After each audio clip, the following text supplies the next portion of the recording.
dressing room. And what I say you must obey. Good luck. Touch gloves. Deaf, blind, but never dumb. Yeah.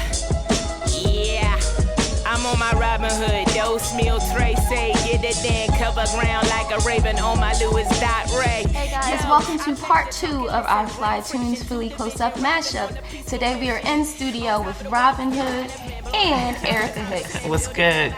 Thanks for joining us again, ladies. Of course. We wouldn't miss We're it. excited about being here. This is like, It's fun. And we didn't get to finish talking yesterday, so this was like the perfect segue. Yes, indeed. So, for you guys out there, funny story. I'm gonna give him your government just because. It's all good. I gotta do it. It's all good. So, Miriam and I met when I was 16. I'm not gonna tell you how long ago that was. It's like 2 years ago. But the first time I ever did a film was Music City, where you played my big sister, which was eons ago. And then it's like you've not stopped since then. You've just been doing your thing. Yeah, definitely trying to keep it moving. You know, it's changed. Now I'm recurring on Blue Bloods as a medical examiner, so it's a little different from Music City. But I'm doing music. can I chime in and ask if Music City was Big Picture Lion? It was. You And I were was on the soundtrack. That's what I'm Music saying. City. Yeah, Erica was on it. Yeah. See how it's, That is hilarious. Yeah. everything comes full circle. Wow. Yeah. I And had to both see of you that. come from a drama background. That's right. Yeah. Yeah, University Arts. University. Yeah, University Arts. BFAs in acting. Yeah. So how did that transition happen? Did you have your BFA from the Yale School of Drama?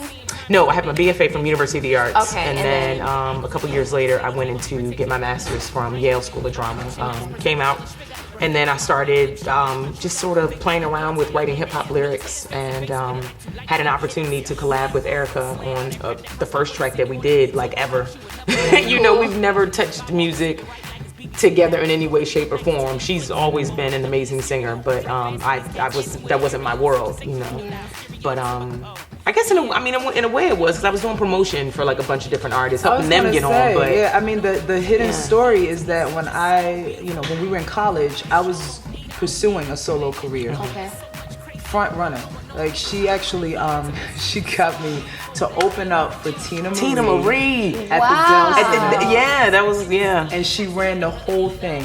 Of course So she did. you know what I mean? Like being a promoter on that level is nothing new. But I'm not surprised that every time I look up, she's doing something different, because that's always been her. But when she said I went to be an MC, I was like, no, we're going too far. But she shared with me what she had, and I was like, yo, this is like a hidden gem. Yeah, for sure.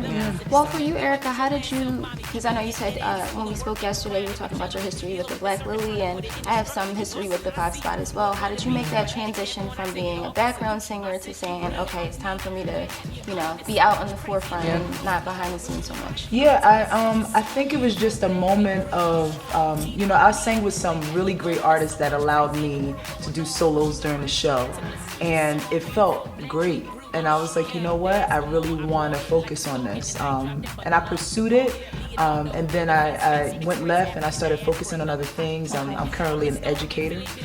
And I was like, you know what, I want to focus now on writing.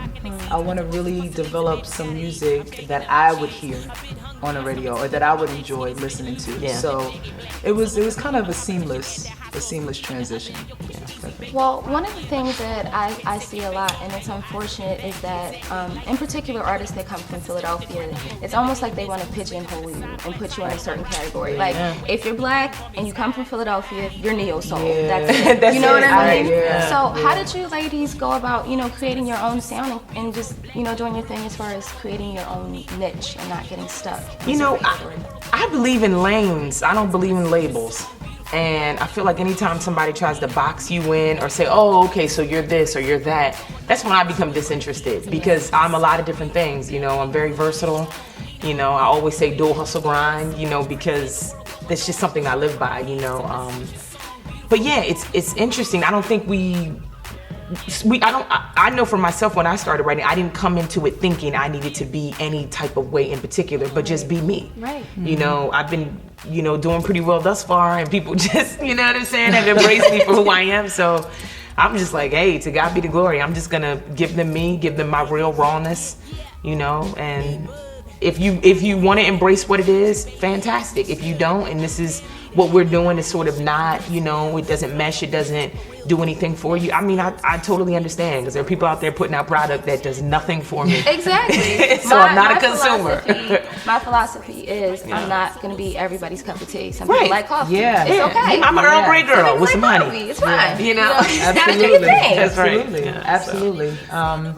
Yeah, I mean, you know, and it's understandable why Philly pigeonholes their artists, because Philly sounds is what really put Philly on the map. Right. And when Right. you've experienced something that's made your city be so successful, it makes sense to want more of it. You Right. know, I think that the key is just understanding your market. Right. And I understood that Philly was a great place to start.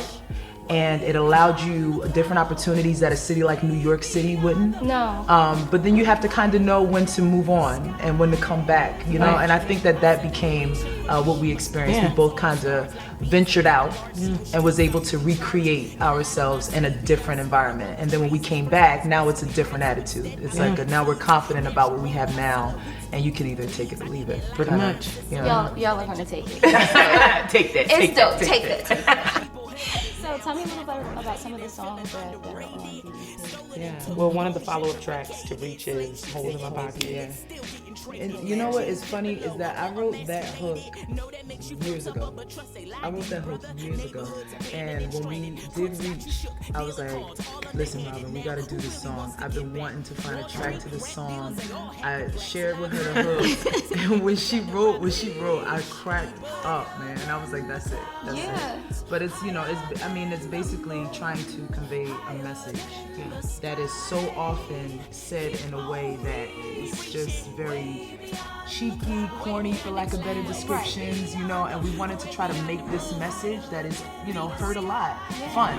And it is fun. You know, yeah. It's Yeah. fun and it's funny. And it's like, I remember yeah. hearing the lyrics. Like, I only heard it once, and I was like, I want the shoes or the, The dress bag. that Beyonce has on. I need the Yeah. red bottom shoes. That whole And thing. from different angles, you know, as females, we might want the shoes in the bag, but the dudes, they want the diamonds, and Cufflinks. the, you know, the Whatever the that chrome, is, you know, it's like. It's something for everybody. Yeah, You know what I mean? definitely. Yeah. But it's we're kind of making fun of the situation, but still striving through, you know, in that way, and not trying to tell people what to do or what not to do, but this is just how we're feeling in this moment. Right. You know, so thinking conceptually like about the video is just like That's gonna it be a can, fun yeah, video. it can just be whatever you want it to be, you know. But And you're conveying the message without leaving, you know, Exactly. over the head. Especially Exactly. like young people, because they get so many different messages that are like, be materialistic. This is the only thing that matters. So you're like, well, maybe you should think about that. And whether you have a house, can you live in that bag that you just bought?